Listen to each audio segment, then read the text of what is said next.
Baik, Assalamualaikum warahmatullahi wabarakatuh. Perkenalkan, nama saya Putri Islami Anggraini dengan NIM 23661015. Maka di sini kita akan membahas materi selanjutnya yang mana tentang psikologis komunitas. Yang mana di sini kita akan membahas konseling komunitas. Jadi, konseling komunitas itu sendiri bisa diartikan sebagai sekelompok orang yang hidup berinteraksi di lingkungan yang sama, memiliki tujuan yang berbeda, serta saling mendukung satu sama lain. Dalam konteks psikologi, komunitas bukan hanya tempat berkumpulnya individu, tetapi juga wadah untuk tumbuh, berbagi pengalaman, serta saling membantu. Jadi komunitas bisa berbentuk kelompok, masyarakat, lembaga pendidikan, dan juga organisasi sosial, atau bahkan komunitas daring yang terhubung lewat media digital.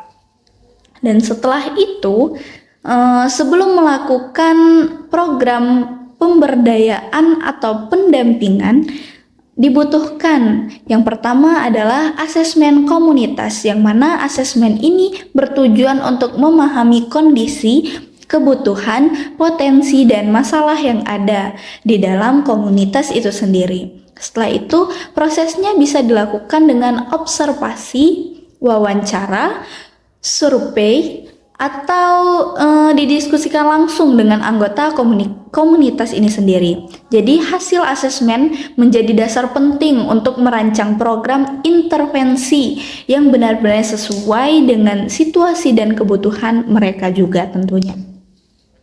Baik, setelah itu ada salah satu cara efektif dalam mengumpulkan data dan memahami dinamika komunitas melalui yang pertama forum group discussion, yang mana di sini dilakukan dengan mengumpulkan beberapa perwakilan dari komunitas untuk berdiskusi bersama mengenai isu-isu yang dihadapi.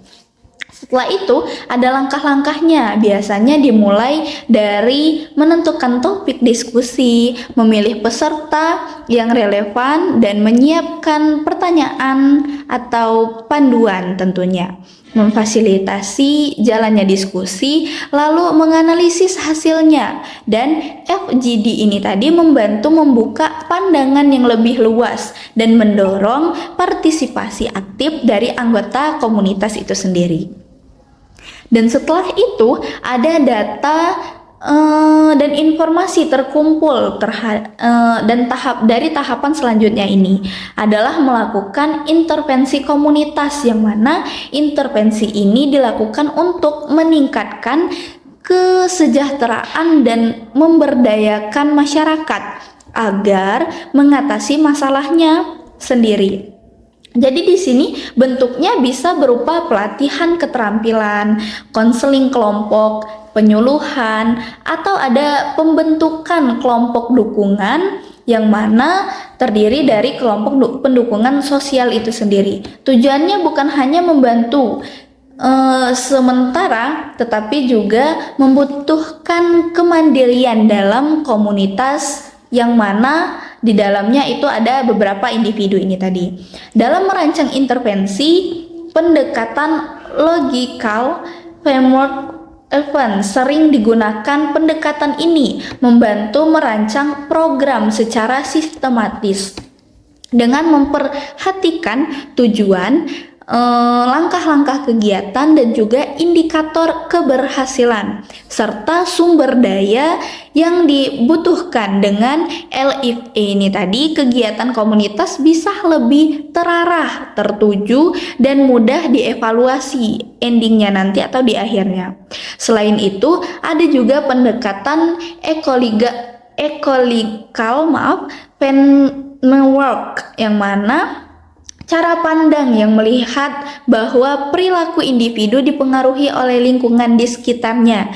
Yang pertama melalui keluarga, teman, masyarakat, hingga kebijakan sosial. Dengan pendekatan ini, intervensi komunitas tidak hanya fokus pada individu, tetapi juga memperhatikan fakta yang mana fakta sosial dan lingkungan yang ikut memengaruhi kesejahteraan masyarakat pada komunitas itu sendiri. Jadi di sini dalam komunitas atau dalam psikologi komunitas ini ada beberapa nilai, yang mana nilai ini yang pertama ada core values yang menjadi dasar pelaksanaannya. Di antaranya adalah keadilan sosial atau partisipasi aktif dari masyarakat itu sendiri atau pemberdayaan, saling menghargai, dan juga rasa tanggung jawab bersama. Jadi nilai-nilai ini penting agar kegiatan komunitas tidak bersifat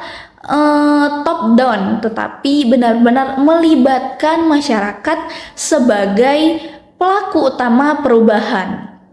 Jadi di sini juga jika kita lihat dari bentuknya atau dari permasalahan komunitas yang ada, juga memiliki berbagai tipe. Ada yang pertama komunitas geografis, yaitu masyarakat yang tinggalnya di wilayah yang sama. Setelah itu ada komunitas berdasarkan kepentingan atau hobi, yang mana komunitas ini sendiri berbasis profesional, sehingga komunitas virtual yang terbentuk melalui media sosial. Masing-masing tipe komunitas upaya karakteristik dan dinamika tersendiri, namun semuanya ini memiliki peran penting, yang mana dalam membangun hubungan sosial dan meningkatkan kesejahteraan bersama. Seperti itu. Baik, di sini secara keseluruhannya psikologi komunitas ini sendiri membantu kita memahami bahwa perubahan sosial yang baik tidak hanya datang dari individu itu sendiri, tetapi juga dari kerjasama dan kekuatan kolektif dengan asesmen yang tepat, diskusi yang terbuka, dan juga intervensi yang terencana. Jadi komunitas bisa menjadi tempat yang membutuhkan semangat, harapan, dan kemandirian bersama. Jadi inti dari semua ini adalah kita harus memahami tentang psikologi komunitas ini sendiri. Baik, mungkin hanya itu saja penjelasan untuk konseling komunitas ini sendiri. Saya akhiri. Wassalamualaikum warahmatullahi wabarakatuh.